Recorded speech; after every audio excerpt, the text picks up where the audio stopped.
Ah bah t'es Francis? Voilà, Francis qui prend des couleurs en Bulgarie, très sympathique. Voilà, tout va bien mon vieux. Hein. Alors, comment vas-tu? C'est Julien de la chaîne Libre Expat. Bon bah écoute, moi ça va, comme je te dis, voilà, je suis avec Francis en Bulgarie, on est tranquille, on est bien, on se balade, il fait beau là, c'est sympathique. Hein. Oui, parce que comme je t'ai dit mon vieux, j'ai fait un petit détour par la Bulgarie, je suis allé faire un petit tour en Europe, mon vieux, je suis allé me faire masser les bourses. Comme je t'ai expliqué dans la vidéo précédente, je suis allé un petit peu en Europe de l'Ouest, j'avais des petites affaires à régler, mais j'y reste jamais bien longtemps mon vieux, parce que tu sais, moi l'Europe de l'Ouest, ça me donne de l'herpès. Donc en général, voilà, 15 jours, 3 semaines, voilà. Au bout de 4 semaines, c'est là où je commence à avoir de l'eczéma qui pousse autour de l'anus. Très étrange. Je sais pas pourquoi d'ailleurs. Ça n'a aucun sens. Donc comme Patrick Bruel, je demande un petit massage de l'anus après puis ça va mieux. Ah oui, j'ai vu, bah écoute, oui je suis les actualités, je vois bien que ça c'est l'actualité du moment en France.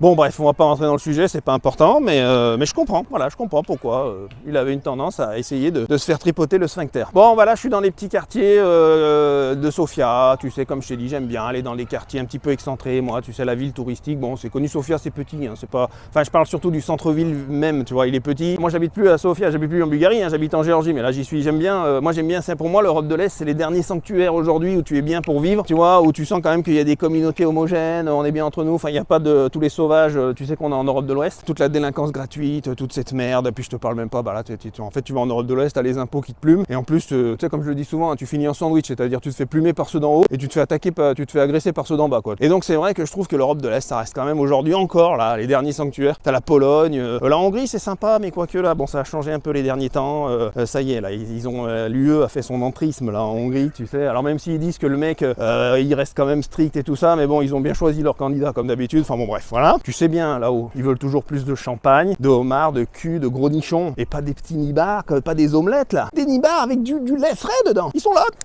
Alors que toi, tu te contentes du lait en poudre de ta femme. Je sais, c'est dur, mon vieux, mais bon, tu sais, on fait avec ce qu'on a. Bon. Alors, c'est pas le sujet de la vidéo, mon vieux, on n'est pas là pour parler régilet ou le lait en poudre de ta gonzesse. Donc, je te disais, mon vieux, voilà, moi, j'aime bien l'Europe de l'Est, aujourd'hui encore. Et des fois, je viens, je vadrouille. Comme je vous avais dit, les gars, moi, maintenant, j'habite hors UE, hors Union Européenne, parce que c'est devenu le goulag. Mais je viens de temps en temps en Europe, comme ça. Je viens, je bouffe, le champagne, le homard, je chie un peu quelque part, et puis après, je me tire. Ouais, je suis un connard. Voilà, je sais, mon vieux, c'est horrible. Mais je me suis fait chier, moi, toute ma vie pour avoir mon indépendance et mon autonomie. Mon vieux, ça fait 10 ans moi que je bourlingue, hein. Et 10 ans que je me tape Francis là. Et je peux te dire que mon vieux, mes impôts je les ai déjà là. C'est minimum 50% de mon patrimoine qui est parti en fumée là. Ça coûte du pognon les gars les femmes russes. Je vous le dis, c'est pas donné. Ah on rigole quand je dis ça parce qu'il y en a ils croient vraiment. Non ça va, elle est pas très bon. Enfin ça va. Je sais pas comment l'expliquer. Ça va bien pendant une semaine, 2 semaines, et puis un jour, tu as une notification, 500 €, Sephora. Voilà. Ah, on rigole, mon cochon. Moi, j'adore, j'aime les femmes de l'Est, comme tu le sais, je suis avec Francis, ça se passe très très bien. J'ai été avec des femmes françaises, mais ça a foiré, mon vieux. Bah, j'étais pas déconstruit, en fait. Donc, forcément, j'avais une tendance à être un peu agressif, et donc ça a jamais bien collé, même si j'ai eu plein de relations avec des femmes françaises et tout, hein. Et c'est, en fait, moi, ce qui m'a révélé un peu, c'est quand j'ai fait mon premier voyage en Thaïlande, bah voilà, premier ladyboy qui arrive, je tombe dessus, c'était pour moi quoi. Et là bah mon vieux, je te cache pas que bah voilà, révélation quoi, révélation anale quoi. Après 2-3 semaines à l'hôpital, j'ai boité un peu, quelques temps, et puis là bah ça voilà, j'ai compris, je me suis dit je suis plus fait pour les femmes occidentales, je suis peut-être pas fait pour les hommes asiatiques non plus, ça c'est sûr. Mais voilà, j'ai cherché l'entre-deux. Ouais, donc la Russie. Voilà, j'ai faufilé, hop, et j'ai trouvé une femme russe. Bien évidemment qui s'appelle Ekaterina et qui n'est pas un ladyboy. Parce qu'il y a des gars encore qui m'écrivent aujourd'hui hein, pour me dire tiens, ton ladyboy, ils ont pas compris là, c'était des blagues les gars, c'est pas un ladyboy hein. Elle a une petite protubérance dans le slip, enfin bon bref, ça c'est quand je lui baisse le fût de temps en temps, j'avais remarqué une petite boule. Mais à part ça, voilà, peut-être hermaphrodite. C'est peut-être ça le bon terme, c'est hermaphrodite. Bon bref, on n'est pas là pour parler des testicules de Katia, merde. Pour revenir à ce que je disais tout à l'heure mon vieux, voilà, moi j'aime bien la Bulgarie, aujourd'hui ça reste quand même des sanctuaires qui sont encore intéressants. La Bulgarie, on en reparlera peut-être des fois sur la chaîne, j'en sais rien, etc. Notamment, comme je t'avais dit, dans les conditions de résidence, je trouve qu'ils sont intéressantes. Mais pour moi, la Bulgarie est en train de se faire grignoter par l'Union Européenne et c'est ça que j'ai pas supporté mon vieux, j'ai dit je vais me tirer. Parce que je pouvais plus voir, voilà, cette, la pieuvre, là, l'URSS là qui est en train d'essayer de becter tout le monde là-bas, donc moi c'est... Alors je l'ai fait bien évidemment, je fais les choses légalement, si un pays te plaît plus, bah tu pars, tu vas ailleurs, voilà, moi je suis parti, et puis tu me reverras dans les prochaines vidéos, en Géorgie, dans le Caucase, voilà, je sens que le Caucase est en train de se développer fortement, et c'est ce qu'on va parler un petit peu aujourd'hui, parce que je sais pas si tu as vu, mais la Turquie a décidé de passer finalement à une forme d'imposition territoriale, comme le fait aujourd'hui la Géorgie, le Panama, le Paraguay, la Thaïlande, la Malaisie, etc. Je vais pas rentrer dans... Je suis pas là pour te faire du Wikipédia, ce qui est important c'est que je t'explique en quoi c'est intéressant, et en quoi il peut y avoir des combines intéressantes, et qu'est-ce qui va se passer dans le futur. Et donc ce qui se passe en Turquie actuellement est en train de changer un petit peu la donne, notamment au niveau des flux des personnes qui ont du pognon, qui vont vouloir aussi peut-être potentiellement s'installer en masse en Turquie. D'abord, je t'explique un petit peu le contexte. La Turquie, tu vois, c'est un pays qui est déjà en train de se développer fortement. Et c'est un pays, je sais pas si tu es déjà allé à Istanbul. Istanbul touche mes boules. À Istanbul, mon vieux, bah, c'est une ville qui est quand même énorme. Hein. Je crois c'est, je sais plus, je crois c'est 8 millions d'habitants, 8 ou 9, voilà, si je me trompe pas. En tout cas, bon bref, c'est énorme, mon vieux, c'est un énorme merdier. C'est une ville qui se développe à vitesse grand V, notamment, elle est très riche en culture. Bien évidemment, c'est un pays musulman. Il faut que ça, faut adhérer parce qu'il y en a, ils aiment pas. Moi, je fais juste une parenthèse là-dessus, mon vieux. Je resterai, je vais te parler pourquoi après ça va bénéficier du Caucase. Mais la Turquie, voilà, c'est un pays, notamment comme pour ceux qui vont à Dubaï, tu sais, bah, c'est les lois, bah, chacun chez soi, mon vieux. Hein, ils sont là-bas, ils font l'islam, mon cul, je sais pas quoi. Bon, bah tant mieux pour eux. Et bah en Turquie, c'est pareil, mon vieux, tu sais. Donc c'est un pays musulman, bon, normal. Et donc, bah il faut que tu aimes vivre dans les pays musulmans parce qu'il y a quand même aussi des règles à respecter et tout ça. Tu viens pas comme ça, le pénis à la main. Ah, Istanbul, touche mes boules. Tu vas voir, Istanbul touche mes boules, ouais. Tes boules, ils vont en faire des keftas, mon vieux. Et tu vas finir de faire lustrer la rondelle dans une geôle du Cappadoce, mon vieux. Donc fais pas le con avec ton gland à Istanbul. Touche mes boules, mais dans ton slip, d'accord? Et donc la Turquie, comme je te dis, c'est un pays musulman, mon vieux. Bon, bref, ça, chacun, voilà, hein, met le curseur là où il en vit. Moi, je suis tu sais, je suis d'origine sicilienne, mon vieux. Et nous, les Italiens, bah, qu'on le veuille ou non, tu sais, on a une essence chrétienne quand même. Alors, comme disent le contraire ou non, j'en sais rien. Moi, je te dis juste que nous, moi, je le sais de ma famille, de qui je suis, de mon identité. On est d'essence chrétienne. Et donc, c'est vrai que moi, je me sens mieux dans des pays chrétiens, notamment le dernier bastion qu'il peut y avoir dans le Caucase, qui sont la Géorgie, l'Arménie. C'est pour ça que moi, je vais rester là-bas. Bon, après, il y a plein d'autres conditions. C'est sûr que la Géorgie, si c'était un pays où ça serait le merdier, tu vois, au niveau fiscal, il n'y aurait pas d'avantage à y être ou machin, etc., et que ça serait moche, ça me plairait pas ou quoi que ce soit. J'y serais pas parce que c'est chrétien, évidemment. Je dis juste que c'est un petit plus. Voilà, c'est pas le gros plus, mais c'est un petit plus qui fait que bah, je me sens un petit peu mieux sur des terres chrétiennes, mon vieux. Voilà, c'est comme ça. Catholique, chrétien, orthodoxe, voilà, tu connais la chanson, mon vieux. C'est pas ce qui fait uniquement que je suis en Géorgie, mais je trouve ça un peu plus, voilà, je me sens un peu mieux dans mon élément. Mais je ne dis pas que la Turquie n'est pas intéressante, hein, pour ceux qui ont envie d'y aller, que ça les dérange pas, tu sais, comme pour ceux qui étaient à Dubaï ou machin mon cul. Bon, Dubaï, déjà que t'es dans un monde musulman en tant qu'Européen, bah, c'est toujours un blanc européen, chrétien, c'est toujours un petit peu, voilà, déjà ça fait un changement de vie, enfin un changement de perception des choses, mais en plus t'es au milieu d'un désert et maintenant ils se prennent des drones sur la courge, ça commence à faire. Et justement, la Turquie, elle a été maline, elle en a profité. Erdogan, il a été malin, il a dit, le président, tu sais, Erdogan, je te parle pas de celui qui tient le kebab dans ta ville, salade tomate oignon, ah, tu connais la ref, hein? Oui, Erdogan, le président, mon cochon, il a décidé de, voilà, comme ça, un jour, il était là, il remettait son froc, il sortait du chiotte, il prend le micro, il dit, bon, exemption des revenus étrangers, donc les revenus passifs étrangers, on va en parler un petit peu en détail, mais en gros, le mec, il nous annonce qu'il fait une exemption des revenus étrangers pendant 20 ans pour ceux qui n'ont pas vécu au minimum 3 ans en Turquie à partir du moment où la loi est votée. Ah, le salaud, il te sort ça comme ça, l'autre. Il finit de se torcher le cul, il sort du chiotte, il nous annonce ça comme ça, lui. Ben, il a été malin, le père Erdogan. Qu'on l'aime ou pas, moi j'en sais rien, ça c'est à vous de juger, mais en gros, il a compris quoi. Il a compris que c'était le merdier au Moyen-Orient. Tu sais, avec les drones sur la courge, machin, l'Iran et tout ça, qui se foutent sur la gueule, pas mal d'expatriés de riches qui se sont dit, je vais pas prendre le risque de rester, même si je sais que, voilà, le Moyen-Orient va pas s'embraser, enfin en tout cas pour l'heure c'est pas le cas, je vois pas, il y a pas de raison qu'il y ait une guerre totale au Moyen-Orient, mais un riche, comment il réfléchit? Il se dit, un mec qui a du pognon et qui est mobile, tu vois, qui a créé une vie mobile, il se dit, bah pourquoi rester là, avec un risque, peut-être potentiellement, de prendre un drone sur la courge un moment, tu fais ton footing, t'es là, ah il fait bon un missile. Non, ça marche pas mon vieux, tu vois, forcément. Le mec il se dit, bah je vais pas prendre, même le micro-risque il le prend pas, c'est la logique d'un entrepreneur. Et donc les mecs se barrent, donc il y a vraiment un exode là, il y a pas mal d'expatriés là, ils sont partis, mais pas que français, hein, les expatriés du monde entier, des anglais, des allemands, j'en sais rien moi, de partout dans le monde quoi, ils sont tirés de Dubaï. Et aussi du Moyen-Orient tout court, hein, parce qu'il y a d'autres pays, il y a d'autres émirats, il y a d'autres, comment dire, il y a d'autres localités au Moyen-Orient où il y avait des gens riches, hein, des étrangers. Et ces étrangers, donc ils sont partis. Et Erdogan, il s'est dit, je vais en profiter à ce moment-là. Il a dit, je vais attirer les capitaux, parce que lui, comme tu sais, sa devise est un peu faible, est faible depuis quelques temps, et il a besoin d'attirer les capitaux, et notamment de la devise étrangère pour stabiliser son pays. Et le père Erdogan, il a dit, bah, ce qu'on va faire, c'est qu'on va faire une exemption de revenus pendant 20 ans pour les revenus étrangers. Voilà, donc si tu as des business à l'étranger qui te ramènent des revenus passifs, des dividendes, de la crypto, des revenus du capital, j'en sais rien, etc. Des revenus de société, si c'est bien structuré, si c'est des sociétés opaques, etc. Pas des sociétés transparentes, quoi. Mais bon, on est en Turquie, mon vieux. Là aussi, mon but, c'est pas de te faire du Wikipédia, de répéter du Wikipédia comme un perroquet, mon vieux. Mon but, c'est de te dire ce qui se passe aussi dans la réalité. Je connais pas mal de gens qui vivent en Turquie, je sais comment ça se passe. La Turquie, mon vieux, il y a aussi une partie où vraiment tu peux t'installer relativement facilement via des petites combines, notamment via un visa touristique qui vont te fournir pour 6 ou 12 mois. On appelle ça le Ikamet. Non, j'ai confondu Ikamet et omelette. C'est Ikamet. Mais tu peux manger des omelettes en Turquie, il n'y a pas de problème. Bref, c'est pour avoir le Ikamet touristique. Alors, ils ont durci un peu les règles, c'est un peu plus compliqué aujourd'hui, mais parce qu'en fait, c'est un truc où ils te prolongent, parce que tu sais que tu peux faire que 90 jours. jours en Turquie aujourd'hui, sans visa je veux dire. Tu sais, tu te pointes, t'es français, tu viens sans visa, ils te laissent 90 jours. Et après, si tu veux rester sur le territoire, il faut que tu puisses prolonger via un titre de résidence. Et en général, la plupart des mecs qu'on connaît, ils vont faire ce qu'on appelle un ikamet touristique, c'est-à-dire tu vas à l'administration, tu déposes un dossier dans lequel tu prouves que tu as une assurance privée pendant la période où tu vas rester. Il faut que tu aies un minimum de revenus, et plus tes revenus sont mensuels sont assez élevés. Alors élevés, ça va, hein, la moyenne avant c'était 500 $ par mois, mais là, si tu prouves que tu gagnes 1500, 2000, 2005, 3000 $ et que tu as un contrat de location sur place, bah à ce moment-là, voilà, ils te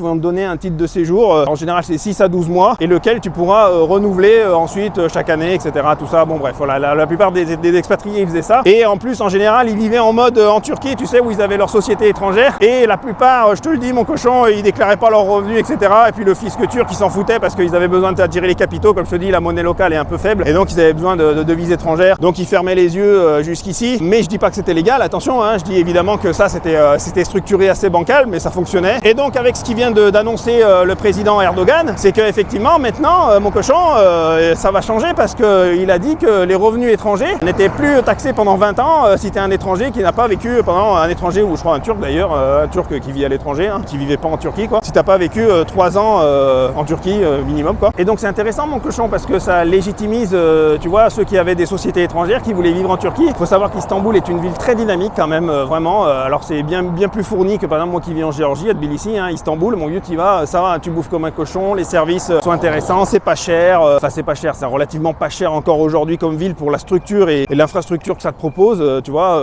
la Istanbul c'est quand même une ville les gars, c'est pas, voilà, c'est là on parle pas de Clermont-Ferrand ou de Montélimar mon vieux, là je te le dis, là on parle vraiment, voilà, c'est une ville très importante dans le monde. Et puis en plus là où ils trouvent leur intérêt les expatriés, c'est que Istanbul est une ville qui est connectée au monde, parce que l'aéroport d'Istanbul dessert toutes les destinations et c'est vraiment, si tu regardes bien sur la map, c'est vraiment le carrefour entre l'Europe de l'Ouest, l'Occident et finalement le continent asiatique et même d'ailleurs le Sud, notamment le Moyen-Orient et tout. Alors le Moyen-Orient c'est un petit peu plus chaud aujourd'hui, mais ça finira par se stabiliser à un moment ou un autre. Et donc voilà, Istanbul a une position extrêmement dominante justement au niveau du transport aérien, notamment l'aéroport d'Istanbul il est énorme mon vieux et tu peux aller partout en vol direct, c'est pas trop cher, etc. Donc ça peut être intéressant pour celui qui s'y intéresse de plus près. Et notamment depuis que Erdogan fait passer cette nouvelle loi. Alors la loi elle est passée au Parlement et là il va la ratifier, il doit la signer, tu vois. Et donc mon vieux, si tu t'installes en Turquie aujourd'hui, il faut savoir que maintenant la Turquie met en place l'impôt territorial. Eh oui, parce que c'est une forme d'impôt territorial, c'est la même chose que fait la Géorgie, c'est la même chose que fait le Panama, etc. On fera une vidéo là-dessus sur l'impôt territorial et les différences entre la théorie et la pratique. Parce qu'encore une fois, moi je suis pas là pour te faire du Wikipédia et machin. Le but c'est que je t'explique de ce que je vois, de ce qu'on pratique, de ce qui se fait, de ce que j'entends, de ce que j'ai pu aussi voir avec certains fiscalistes avec lesquels, tu vois, moi j'ai pu discuter, des fiscalistes internationaux, des experts comptables internationaux, etc. Donc je te donnerai vraiment les rouages, l'entreligne des choses. Encore une fois, c'est comme quand tu vas à Bangkok, tu connais la chanson mon vieux, tu as ce qu'il y a en surface et puis il y a ce qu'il y a quand tu baisses le fut. Et voilà, t'as encore tombé dans le panneau toi aussi. C'est pas ça le sujet mon cochon, je te disais, donc voilà, donc ça c'est intéressant et Erdogan il a compris que justement il y avait une fuite des capitaux qui se faisait, et notamment des expatriés aussi, du Moyen-Orient. Il s'est dit c'est le moment d'intervenir et de faire venir ces capitaux chez moi et de faire venir ces gens qui vont consommer sur le sol turc, qui vont vivre ici, c'est des gens qui sont riches, en général millionnaires, etc.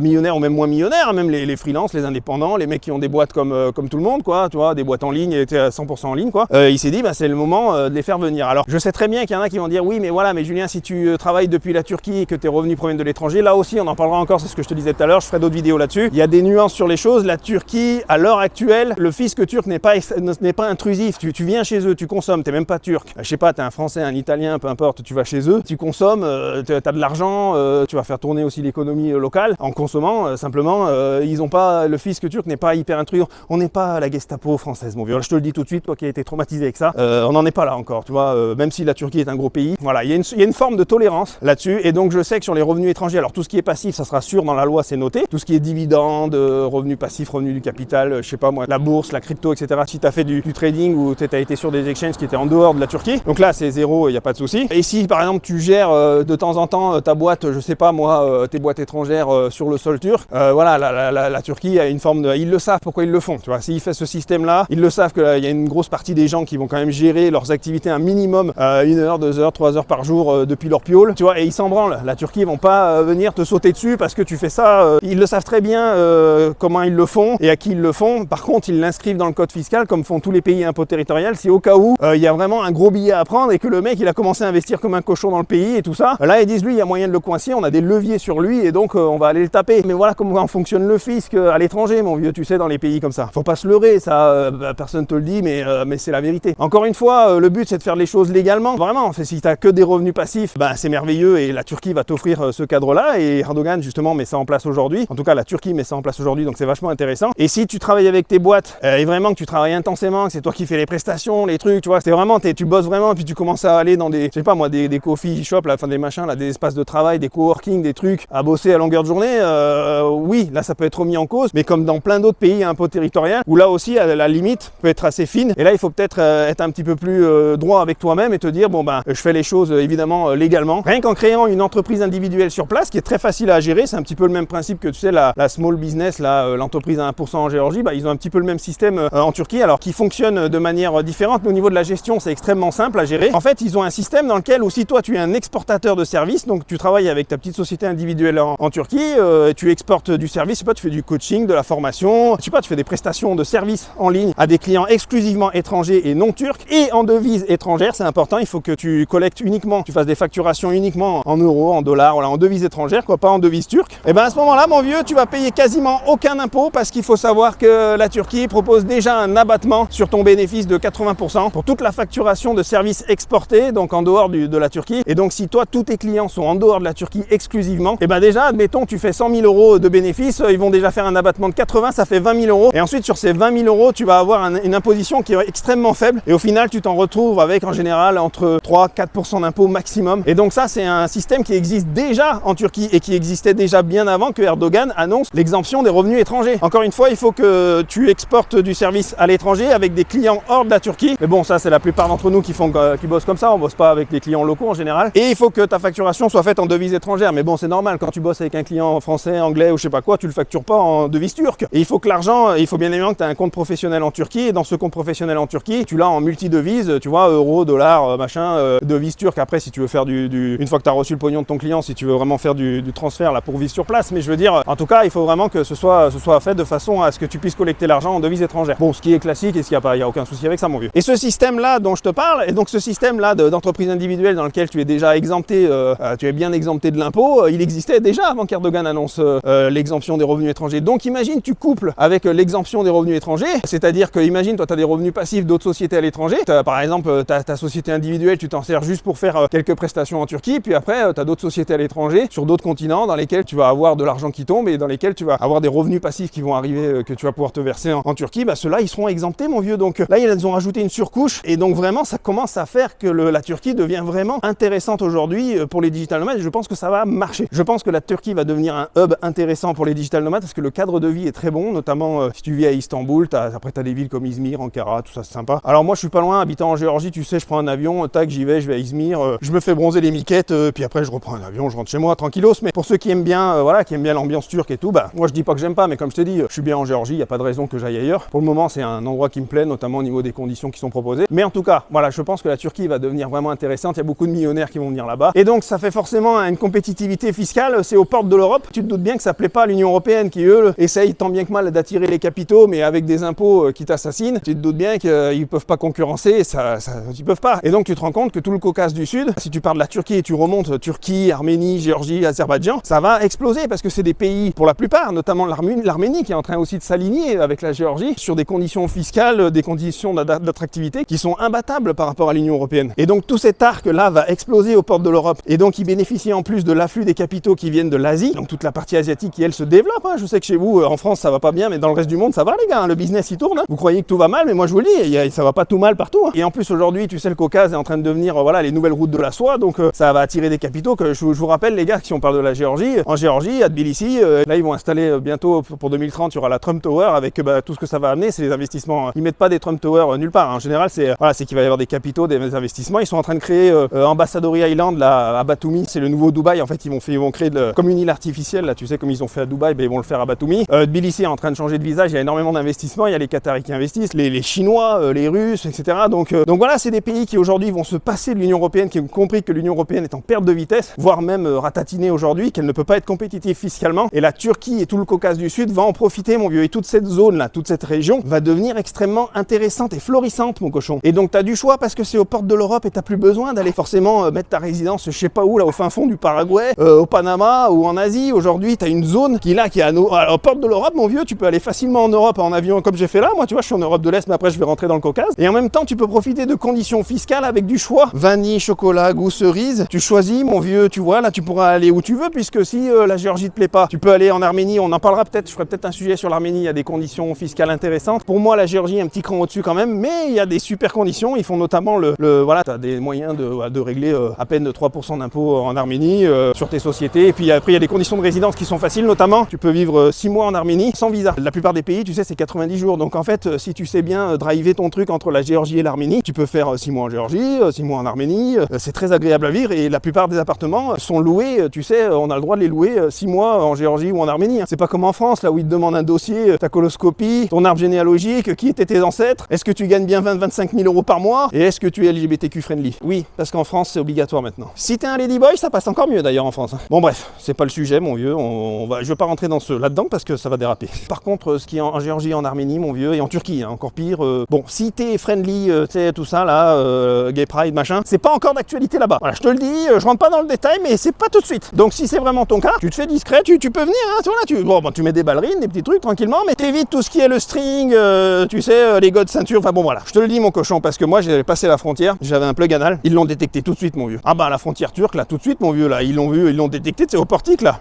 Je sonnais, là, avec mon plug, en plus, Katia, elle avait la télécommande, elle faisait vibrer, ça l'amusait, j'étais là, comme ça, enfin, comme un con. Ils m'ont débloqué le plug tout de suite, là. Donc, fais pas le con, mon vieux, dans ce genre de pays, parce que c'est pas encore le cas, tu vois. Moi, comme tu le sais, hein, j'ai un plug anal à double tête rotative, mon vieux. Il est très sympa, mon vieux, je te mettrai le lien Amazon, si tu veux, en description de cette vidéo. Enfin, bon, bref, c'est pas le sujet. Et donc, fais pas le con dans ce genre de pays, quoi. Là, on va pas rentrer dans le détail. Donc, voilà, mon vieux, si on en revient à la Turquie, bah, je te disais, voilà, c'est très, ça devient tout l'arc, la Turque et la Caucase du Sud est en train de se développer énormément. Renseignez-vous, les gars, sur Internet, vous verrez, il y a des investissements qui arrivent énormes. Il y a la Géorgie, par exemple, et comme la Turquie, hein, c'est des pays qui font des croissances énormes. La Géorgie, c'est voilà, c'est des 3, 4, 5, 6% de croissance par an. La France, les gars, c'est plus le cas. Alors, c'est normal, c'est des pays développés aujourd'hui, etc. Mais pour vous dire que la Turquie devient aujourd'hui un hub intéressant et ça va développer toute la région avec les nouvelles lois qui sont mises en place aujourd'hui par Erdogan, mon vieux. Donc, c'est vachement intéressant. Ah, ils étaient contents, là, les sauvages, là. Mais je les ai calmés direct, là. Je me suis mis torse nu. Je dis, qu'est-ce qu'il y a, les frères? Il y en a un, il m'a dit, excuse-moi, frérot, vu ta musculature, ils se sont barrés direct. Et Francis peut en témoigner, hein, c'est vrai ou pas?